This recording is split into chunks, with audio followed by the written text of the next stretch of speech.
எல்லாருக்கும் வணக்கம்.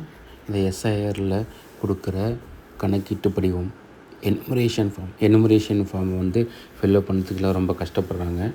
முதல்ல உங்கள் ஃபார்மை பிஎல்ஓ கிட்டேருந்து வாங்குங்க. அவங்க கொடுப்பாங்க.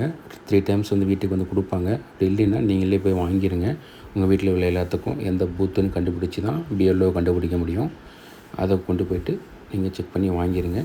எனக்கு தெரிஞ்ச மாதிரி நான் எப்படி ஃபார்ம் ஃபில்அப் பண்ணுறதுன்னு நான் இப்போ உங்களுக்கு சொல்கிறேன். உங்கள் ஃபார்மில் மேலே ஃபோட்டோ இருக்கும், உங்கள் பேர் இருக்கும். அதெல்லாம் கன்ஃபார்ம் பண்ணிவிட்டு ஃபோட்டோ நல்லா இருந்தால் விட்டுருங்க, இல்லைன்னா புது ஃபோட்டோ ஒட்டிடுங்க. நல்லது புது ஃபோட்டோ ஒன்று ஒட்டிடுங்க, ஏன்னா பழைய ஃபார்மாக தான் இருக்கும். புது ஃபோட்டோ ஒன்று ஒட்டிடுங்க. அடுத்தது உங்கள் ஆதார் கார்டை எடுத்துகிட்டு அந்த ஆதார் கார்டில் இருக்கிற உங்கள் டேட் ஆஃப் பர்த், முதல் லைனில் இருக்கிறது என்னென்னா டேட் ஆஃப் பர்த். உங்கள் டேட் ஆஃப் பர்த்தை பிறந்த தேதியை அதில் ஆதார் கார்டில் இருக்க மாதிரி போட்டுருங்க. அடுத்தது உங்கள் ஆதார் நம்பர் விருப்பம் இருந்தால் எழுதுங்க, இல்லைன்னா விட்டுருங்க, மேக்ஸிமம் தேவையில்லை. அடுத்தது ஃபோன் நம்பர், அப்பா பெயர், அப்பாவுடைய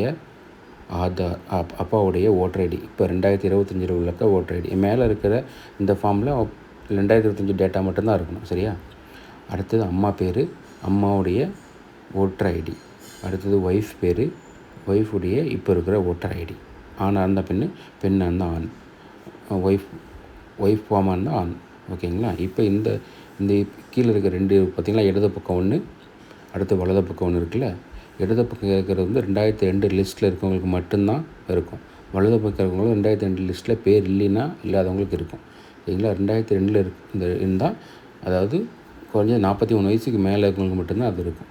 இது எப்படி ஃபார்ம் ஃபில்அப் பண்ணுறதுன்னு நான் சொல்கிறேன். இப்போது அந்த 2002 இருக்க பேர் எப்படி கண்டுபிடிக்கிறது அப்படின்னா, முதல்ல இந்த எலெக்ஷன் கமிஷனுடைய வெப்சைட்டில் போங்க. இந்த வெப்சைட்டில் போய் பார்த்தீங்கன்னா ஹோம் பேஜ் அழுத்துங்க. ஹோம் பேஜ் அழுத்தினோடனே அவர் சர்வீசஸ்ன்னு இருக்கும். அதில் பார்த்திங்கன்னா எலக்ட்ரல் சர்வீசஸ்ன்னு இருக்கா, அதை கிளிக் பண்ணுங்கள். அந்த எலக்ட்ரல் சர்வீஸை கிளிக் பண்ணிவிட்டு மறுபடியும் ஒரு எலக்ட்ரல் இருக்கும், அதை கிளிக் பண்ணுங்கள். அதை கிளிக் பண்ணிவிட்டு மேலே இது எல்லாத்துடைய வருஷத்துடைய ஓட்டர் லிஸ்ட் இருக்கும்.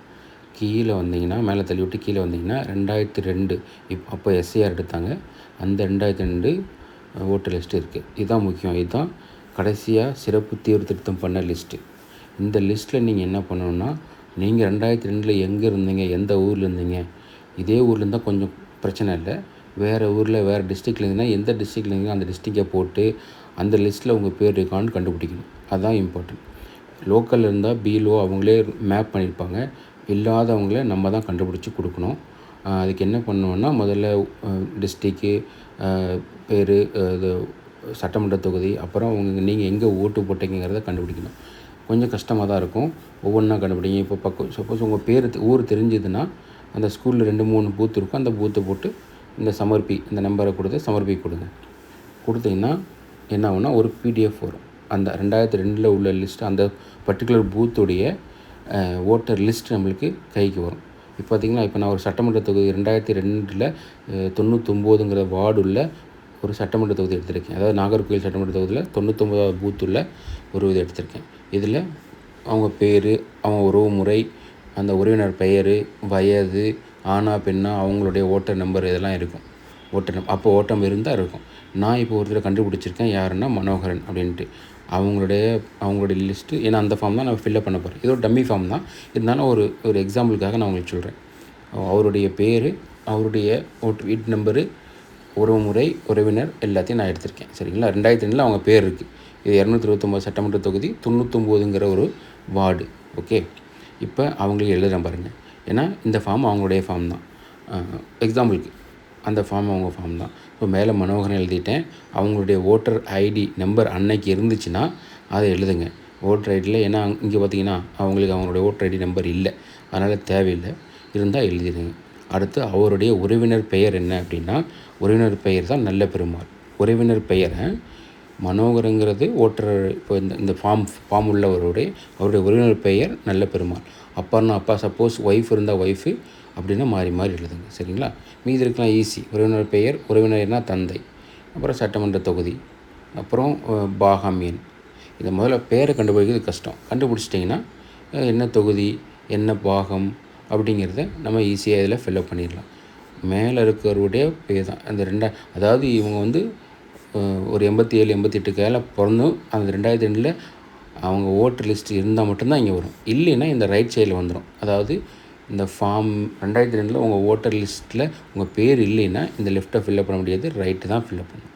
ரைட் எப்படின்னா எப்பவும் போல் மேலே இருக்கிறத ஃபில்லப் பண்ணிடுங்க. அதில் அப்பா பேரோ அம்மா பேரோ இல்லை ஒரு ஹஸ்பண்ட் பேரோ அந்த 2002 ஓட்டர் லிஸ்ட்டில் இருந்துச்சுன்னா அவங்க பேரை இங்கே போடணும். இந்த லெஃப்ட்டில் போடும்போது பேருங்கிற இடத்துல வாக்காளர் பேருங்கிற இடத்துல இந்த உங்கள் பேரை போட்டிங்க. ரைட்டில் வந்து அப்படி போடக்கூடாது. அந்த பெயருங்கிற இடத்துல அப்பா பேரோ அம்மா பேரோ இல்லை உறவினர் அண்ணன் பேரோ ஏதோ வரிசையாக வரும். அதுக்கப்புறம் அவங்களோட உறவு முறை இதே மாதிரி தான், மீதியெல்லாம் அதே மாதிரி தான். உறவினர் அந்த 2002 லிஸ்ட்டில் பார்த்து எழுதிட்டு கீழே கையெழுத்து போட்டுருங்க. சரிங்களா? எல்லாமே சேம் தான். ரைட்டில் இருக்கிறது மேலே இருக்க பேர் மட்டும்தான் மாறும். லெஃப்ட்டில் உங்கள் பேர் போட்டோம், ரைட்டில் உங்கள் உறவினர் பேர் போட்டு அவங்களுக்கு யார் உறவு முறை அதுங்கிறது தான் முக்கியம். அவங்களுக்கு யார் உறவு முறை. ஒருவேளை பேர் ரெண்டுலேயுமே இல்லைன்னா நீங்கள் ரெண்டையும் ஃபில்லப் பண்ண முடியாது. கீழே 2002 உங்கள் உறவு முறை உங்கள் அப்பாவுக்கு பேரும் இல்லை, உங்கள் பேர் இல்லைன்னா இன்னும் மேலே இருக்க ஃபார்ம் ஃபில்லப் பண்ணிவிட்டு அப்படியே கையெழுத்து போட்டு கொடுத்துட வேண்டியதான். சரிங்களா? லெஃப்ட்டில் இருக்கிறது 2002 உங்கள் பேர் ஓட்டர் லிஸ்ட்டில் இருந்தால், ரைட்டில் இருக்கிறது உங்கள் பேர் 2002 ஓட்டர் லிஸ்ட்டில் இல்லை, ஆனால் உங்கள் அப்பா பேரும் யார் பேரோ இருந்தால் அங்கே வரும். சரிங்களா? புரிஞ்சுக்குன்னு நினைக்கிறேன். நன்றி.